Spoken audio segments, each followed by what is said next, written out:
I am the Bay Area Field Director on the Bernie 2020 campaign, and I'm super happy to be down here today.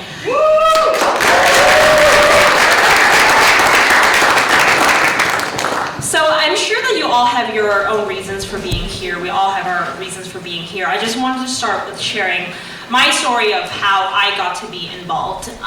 So I have been a teacher and an artist for a really long time. I actually designed these letters. So I never thought I would be involved in politics until 2015, when Bernie announced that he was going to run for president. I've been following him for a few years. I first heard of Bernie in 2010 when he led an 8-hour filibuster against the extension of the Bush-era tax cuts. And I was like, wow, this is somebody with integrity who will really fight for the working class. And at that time, I was like, this is great. I'm not sure it will go, but fantastic. And then I just saw hundreds of thousands of people coming out to his rallies, being so energized. So at that time, my husband and I, we were in San Francisco, and we decided to organize these disco dance party fundraisers called Burn Baby Burn. But I realized we could not just let this energy stop. We have built an amazing community because of Bernie, and we need to be fighting for change in the long run. So I co-founded the San Francisco Bernie-crats, and together we've been helping local progressives to get into office. We have been helping with local legislation, working on ballot measures on different issues like Medicare for all, affordable housing, and really importantly, we have been trying to build a larger network of communities supporting, showing up in solidarity with other groups in San Francisco. So we've been really trying to build this movement. Because of all of this work, I ended up working on Jane Kim's mayor's race. Jane Kim is going to be here later tonight. She is the Bay Area director on the Bernie Sanders campaign, and she was the first to fight for free city college in San Francisco. So San Francisco became the first city to have free city college again, because it used to be free. So she's been a real champion of good, amazing issues. Also led the fight for Green. So she's going to be here later tonight. So I worked on her campaign, and then I worked on Tony Kelly for supervisor campaign, was the campaign manager for that. And then after that, I was like, campaigning is so tiring. I don't know if I want to do it again. And then Bernie announced, and I was like a little bit on the fence about whether I was just going to be an activist and organizing in San Francisco, or whether I was going to become full-on campaign staff working 80 hours a week. And while I was deliberating this, I talked to different people, and ultimately, the one person who really pushed me over the edge to decide to go all in was my own mother. She actually didn't really support Bernie in 2016. I grew up in Hong Kong, so my parents still live in Hong Kong. They don't really follow American politics very closely. In 2016, they were like, oh, well, Hillary has more international experience. They see her on TV all the time over there. So they weren't particularly inspired by Bernie Sanders. But this time around, when I was having this discussion with my mother, she was like, you know what? Right now, our world is in such a disastrous place. We see authoritarian governments on the rise everywhere in the world. There are killings. People are dying everywhere in the world. The planet is burning up right now everywhere in the world. If we don't do something right now, how can we live with ourselves? So if you are part of Bernie's campaign, you are actually going to be working for the future of this entire planet. And at that moment, I decided to join on board with the Bernie 2020 campaign.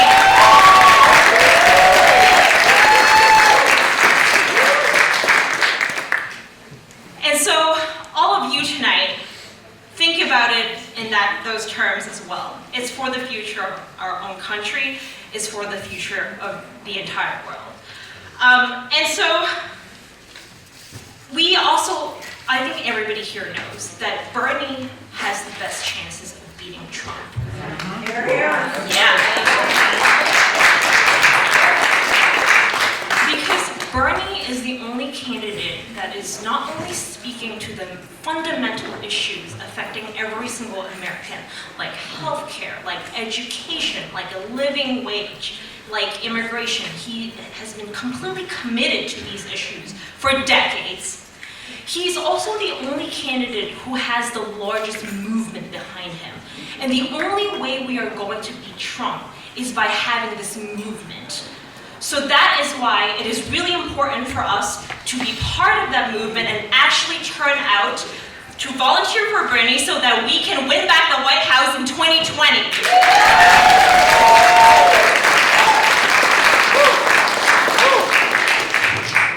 So as you all know, winning the nomination is not going to be an easy task, right? We have the entire political establishment against us. We have the fossil fuel industry, the pharmaceutical industry, the prison industrial complex,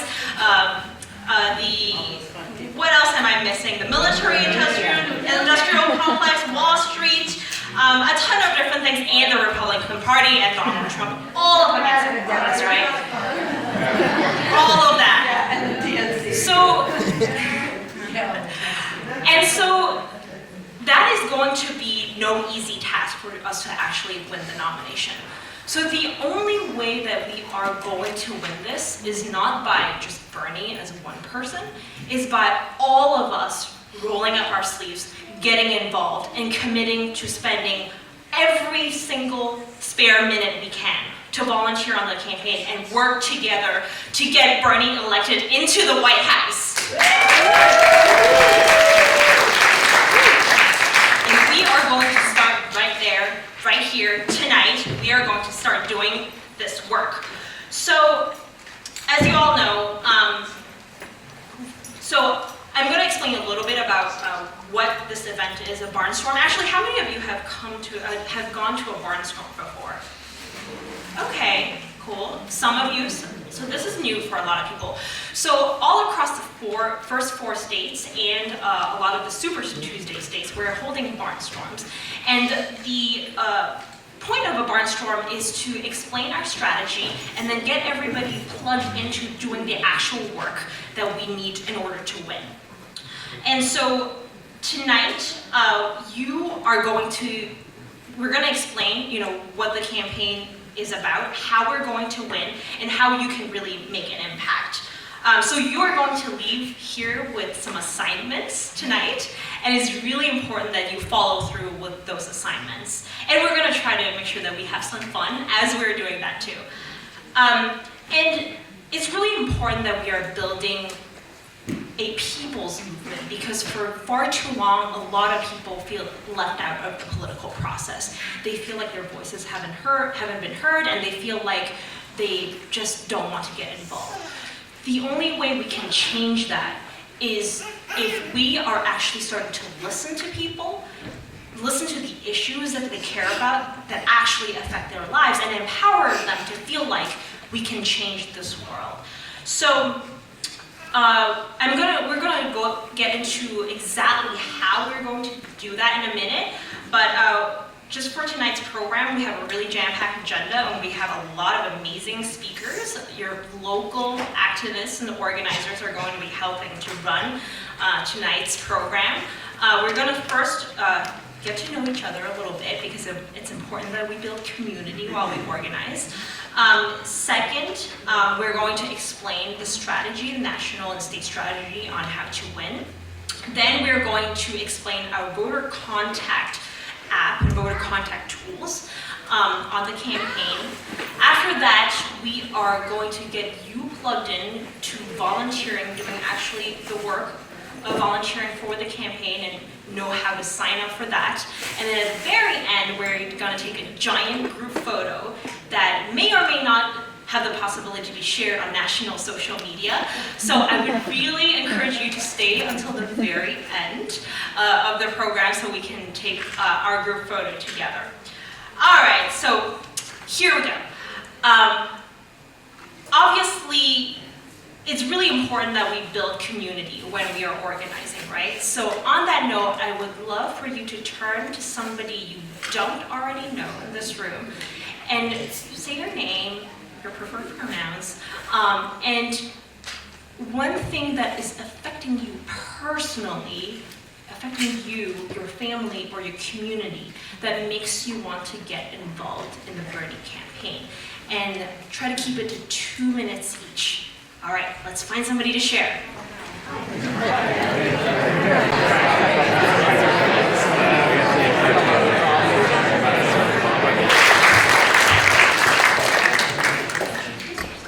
Hi, my name's Denise, and I always cry and tell this story because I love Bernie so much.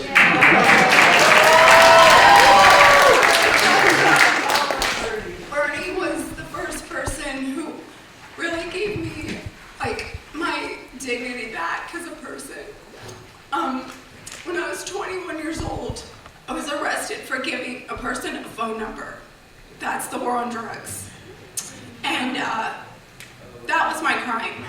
And I did 4 years in federal prison behind. Under a federal mandatory minimum. I first heard Bernie speak in the 90s when I was in prison. And he was the one person who talked about people being victims of the war on drugs. And I realized what happened to me. So I got out of prison when I was 25 with a felony. And I will admit that my white privilege and being a woman probably helped me. But you know, I couldn't find a job, and I was a felon, and I was just put into this caste system in our society. I couldn't go to college, I couldn't get student aids, I couldn't even apply for like assisted housing. So it was really hard, and I really fought. And Bernie was the first one to talk about the war on drugs and how it affects people. And I realized in 2015 when he ran for president that I had to get involved in politics to fight, because you know, when you become like disenfranchised and you feel like you aren't part of society, you just don't care. Because why vote? It doesn't bother you. I mean, it doesn't affect you. And so when Bernie says that people should be able to vote in prison, it's critical, because that's the one thing that I really felt like. I get nothing. I'm not part of society. Am I even an American? You know? And so it just really gives people a piece of their dignity back. And so that's why, you know, I fight in this in the 2015 campaign, in this campaign for Bernie to, you know, become president, because there's millions of people in prison for like nominal crimes like what I did. It's just, it's really prolific.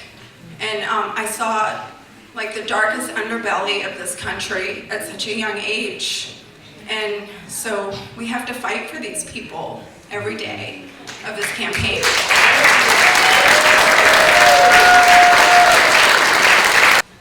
Hi there. So my name's Paul, and I love everything Bernie advocates, but I'm really here tonight for one person. I'm here for my great niece Lily. She's the light of my life. She's only 1 year old. And I would like her to have a planet that is habitable, that does not have billions of people dying needless deaths. I would like to see the resources of this country used for something urgent that absolutely cannot wait. So that's really the primary thing for me, but there's no separating these things. You know, when AOC talked about healthcare as part of the Green New Deal, she was not wrong. We can't have a transition this big if we aren't providing for basic human needs. People need to be able to transition from jobs that no longer make sense because we no longer have the sort of luxury, if you call it that, of having people work at meaningless jobs that are not worthy of them, producing meaningless junk that uses up resources and makes the climate crisis worse. So we need to be able to organize human activity in a human way. Something I have believed in my whole life, but unfortunately not gotten to witness much of in my adult life. I came of age just in time for Ronald Reagan. So, yeah, that's hard. But I want to say just one more thing. I grew up in a very left-of-center family in a very right-of-center town.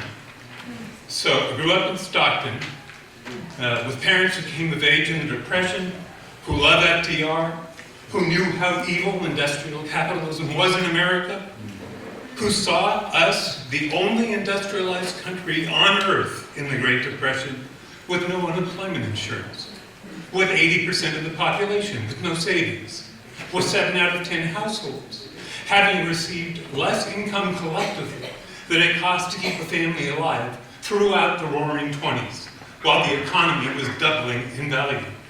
So my parents raised me right to understand that government is a tool of the people to ensure that our society is organized in a way that is of benefit to the people.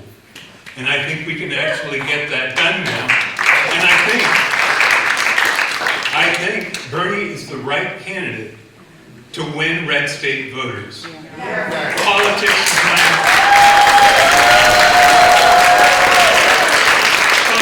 my passion, but it's also my academic field.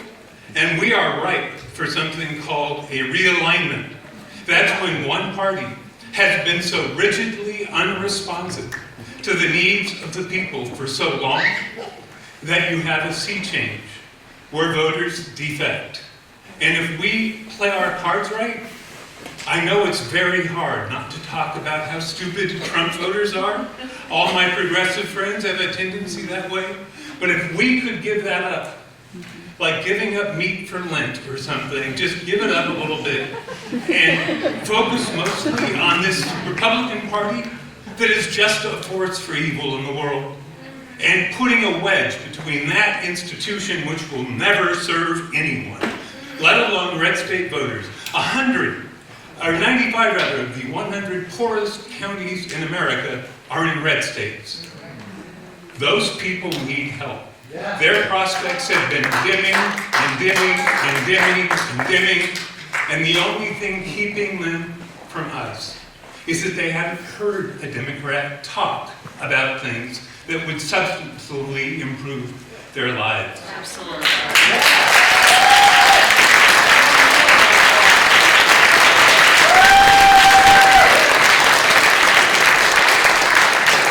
Thank you so much. And actually, later on tonight, you're going to hear about how to talk to people who might or might not agree with you, and we're going to have some tools to share about that. And it is really important that we don't get into fights and arguments with other people.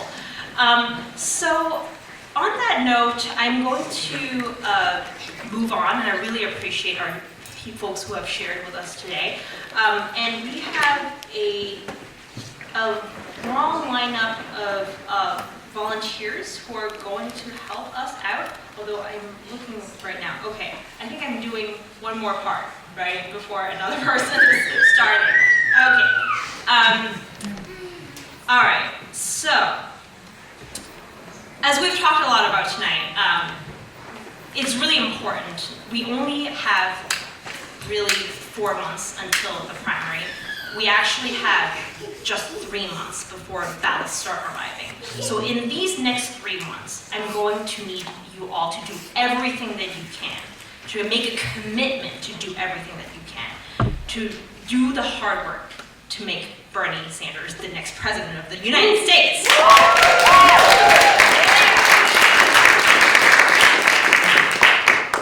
And I want to make sure that everybody in this room has an understanding of what we need to do to win, because you are the campaign. So I'm going to start with just getting everybody on the same page. In order to win the Democratic nomination, we are going to need to win the majority of delegates at the Democratic Convention next summer. Now, in order to win delegates, every state goes through their primaries and caucuses, and as you know, they're all in different states. We first have Iowa, that's on February 3rd. We have New Hampshire, we have Nevada, South Carolina. And then after that, very shortly after that, is the Super Tuesday states. Now, California, for the first time, is voting early in the Super Tuesday states. So California, unlike any other presidential election before, is going to make a huge difference this time. Because on Super Tuesday, a ton of delegates are going to be up for grabs. California has the largest number of delegates of any state in the country. So winning California is going to be key to having momentum. So we have to do really well in the first 4 states. If we don't do well in the first 4 states, our campaign stops right there. And because of the way the media is set up, we have to have the momentum first from the first 4 states on into Super Tuesday. Now for Super Tuesday, if we win California, we will have amazing momentum that will carry through us to the rest of the primary. So it is imperative that we win California this time around. You gotta do that.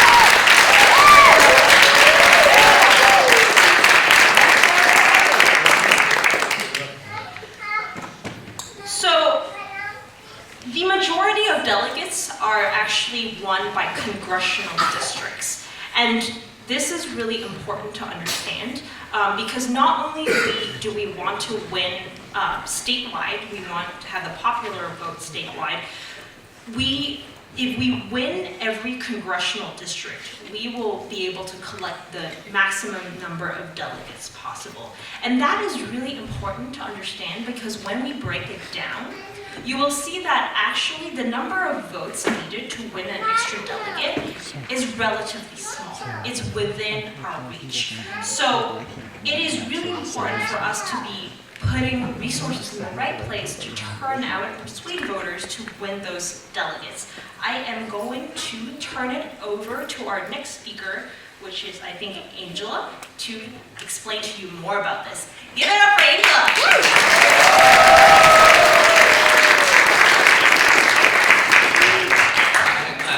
I'm a sophomore in high school and I'm a member of the DSA.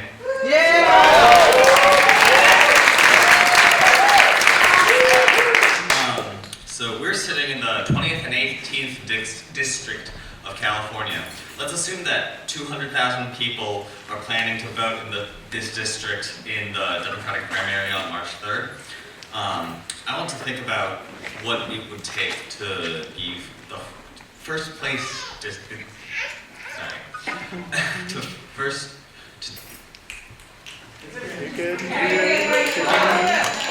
want us to think about what it would take to be first place district.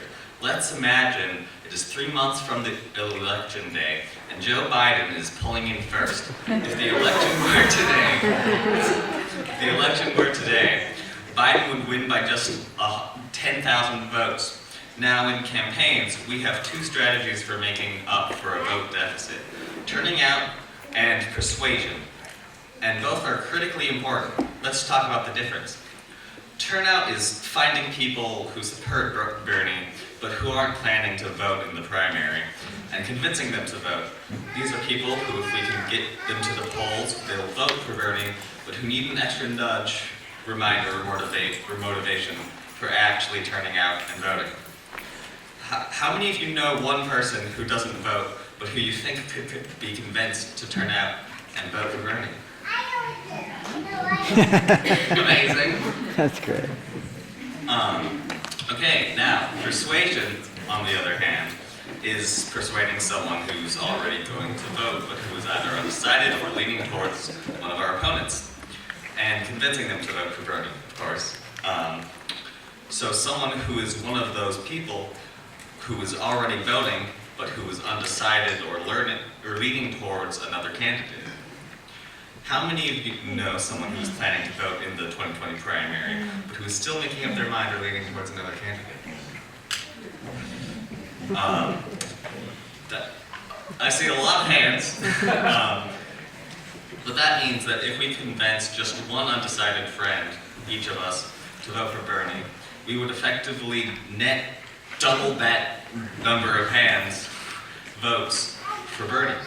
This is because each voter we persuade is not only one more voter for Bernie, but one less vote for our opponents.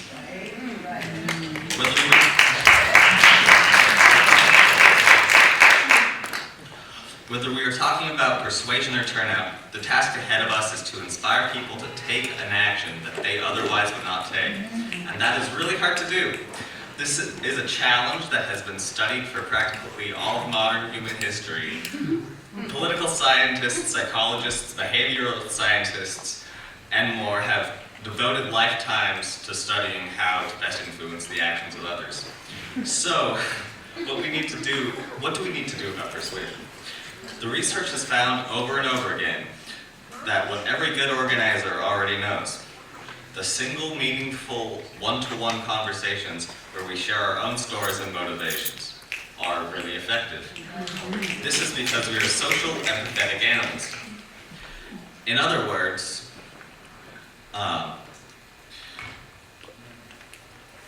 we won't argue our way to the nomination.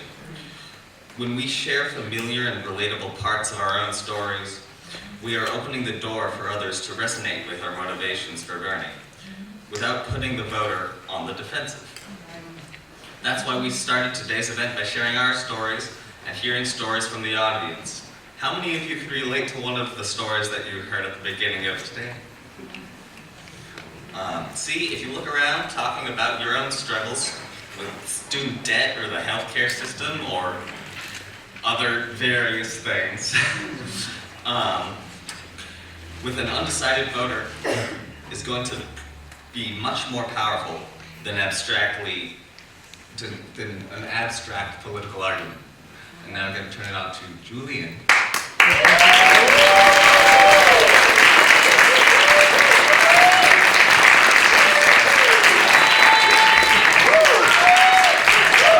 Hi folks, I am Julian, and I am a proud member of the Santa Cruz Democratic Socialists of America.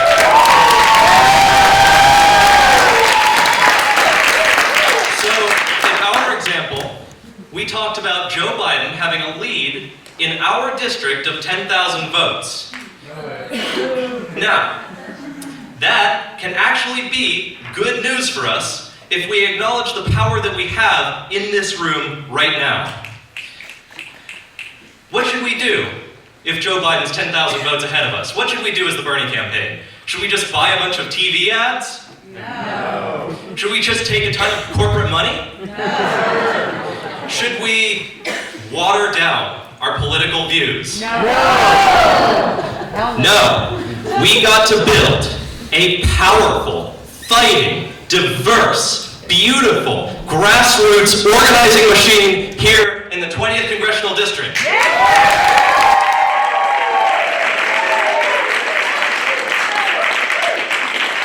Let's take a look at the folks in the room right now. How many folks we got in the room right now? It looks like more than 100, if I'm not wrong. Yeah.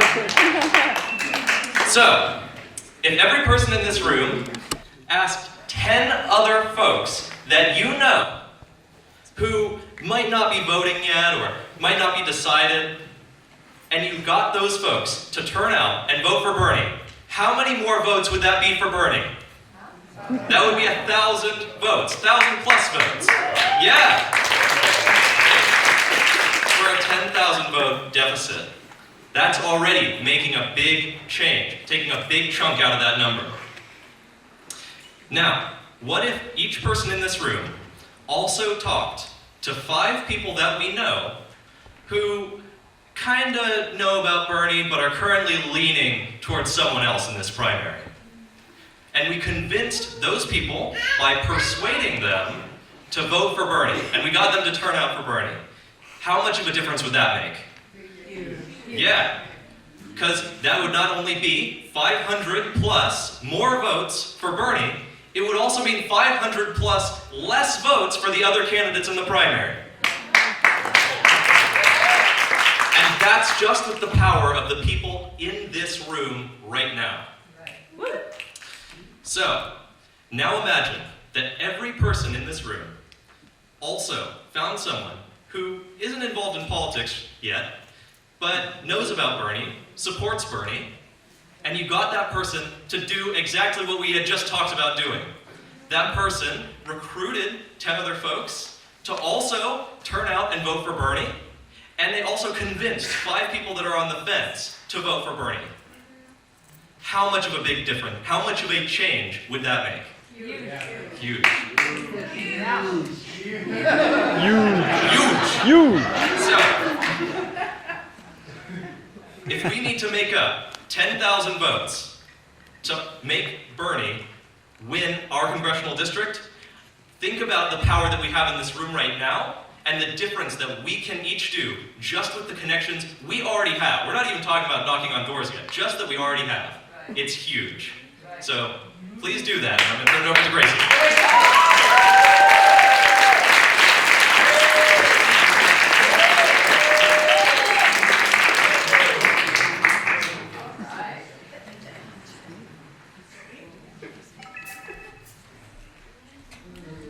Hi, I'm Gracie. I'm a senior at Santa Cruz High.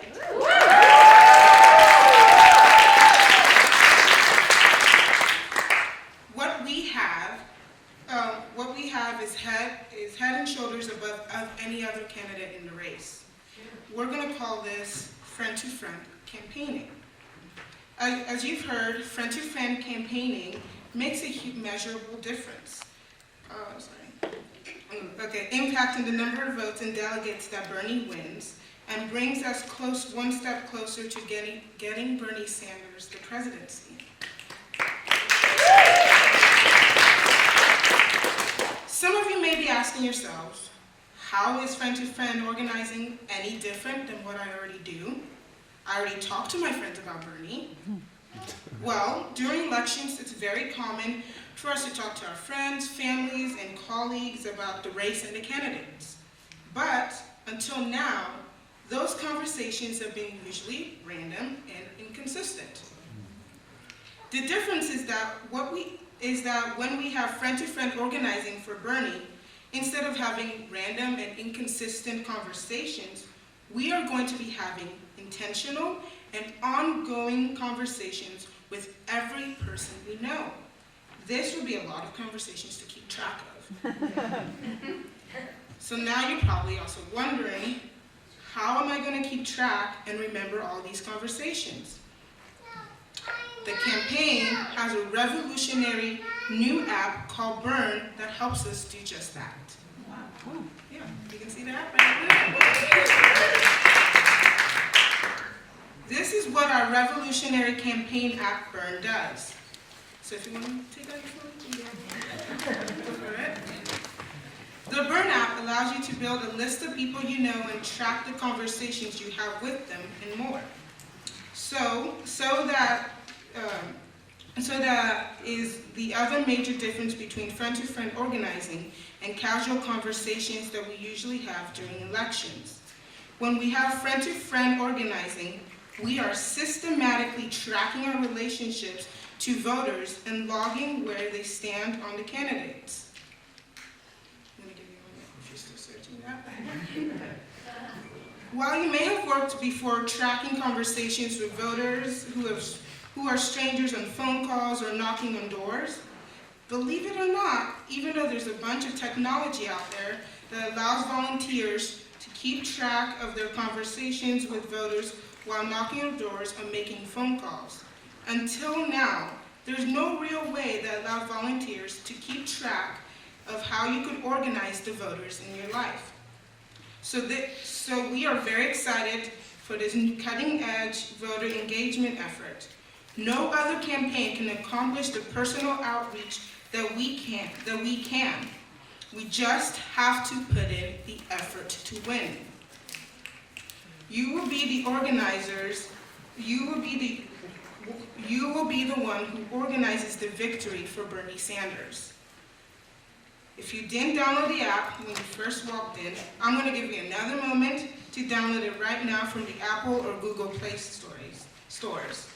If you don't have space on your phone, you can access it through the web browser on your phone at app.berniesanders.com.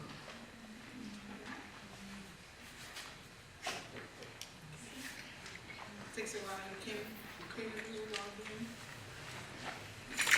Please tell Sean and I can help you. Sean is fine. There is, but I don't know what happens.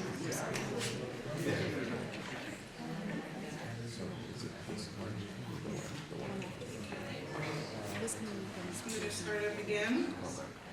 All right, so I'm going to show you how easy it is to use the Burn app.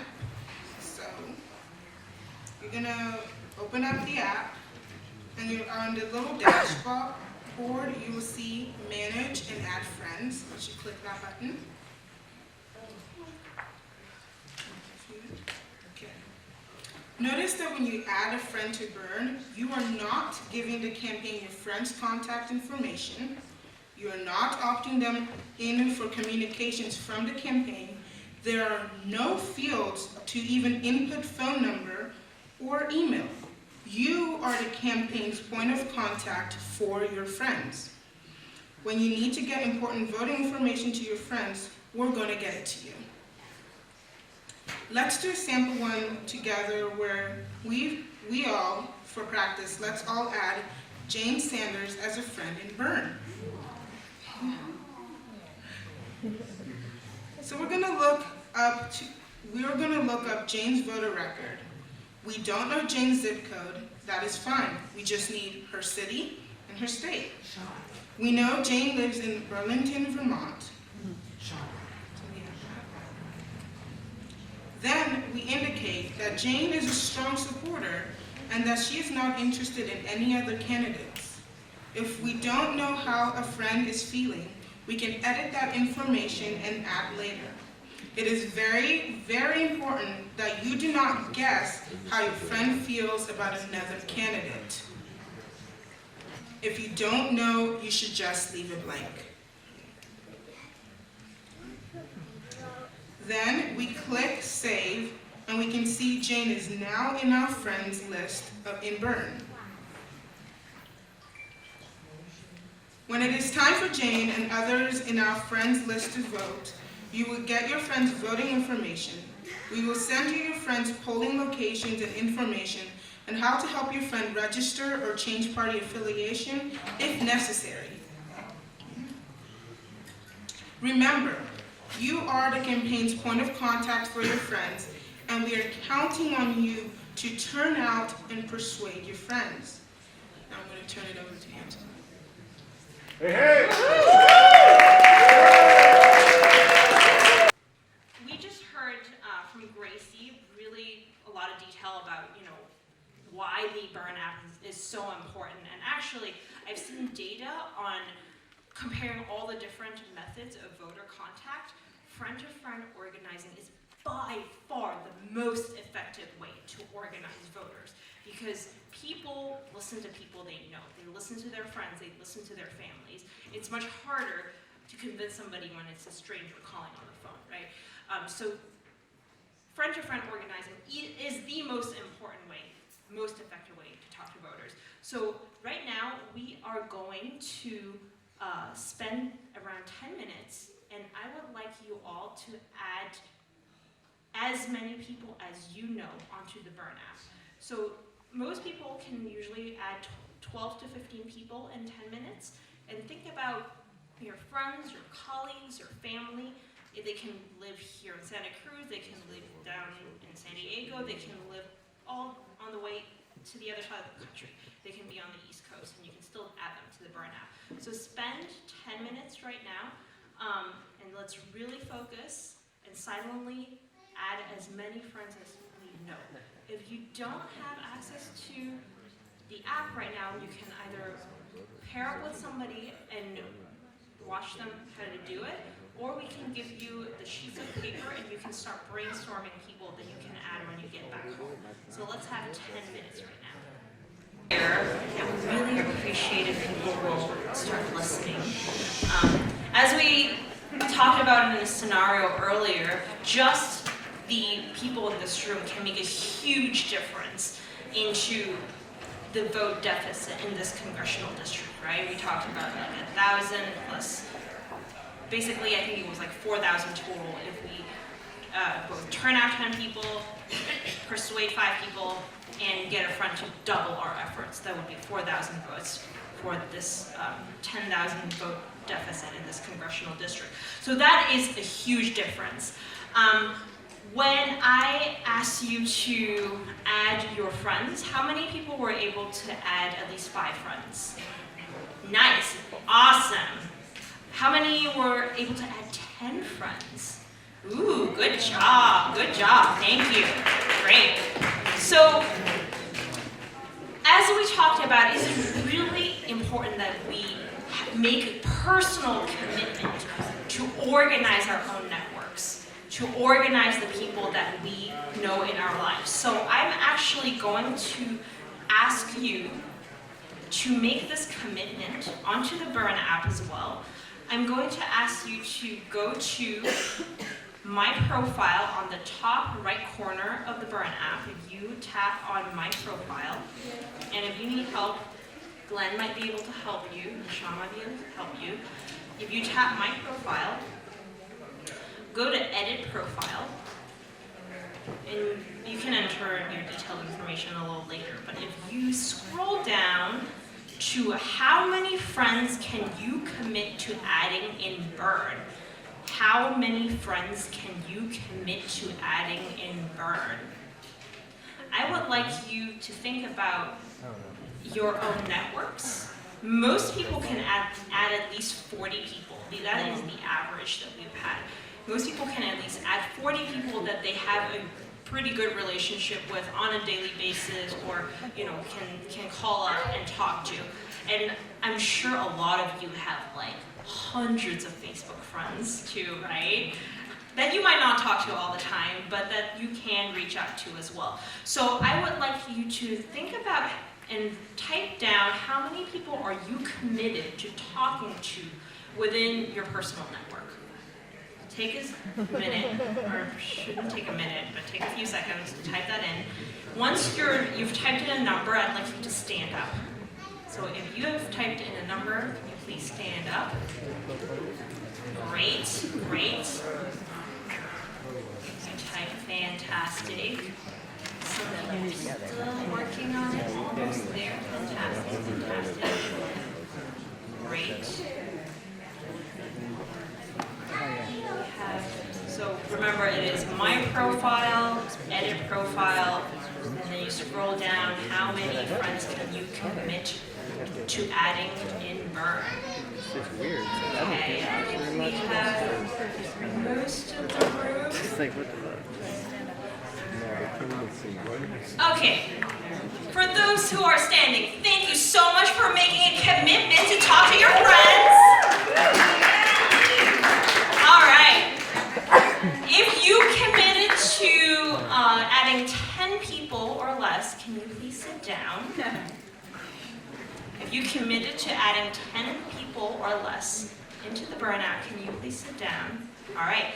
If you committed to adding 20 people or less, can you please sit down? If you committed to adding 30 people or less, please sit down. Nice. If you committed to adding 40 people or more, please sit down. Oh, sorry, 40 or less. Please sit down. Thank you. Amazing. I would like, well, how about 50? 50 or less. All right. Okay, I really am curious now. How many people did you commit to adding? 100. Amazing. Yeah. How many people did you commit to? 300. 300. How many people did you commit to adding? 111. How many people did you commit to? 289.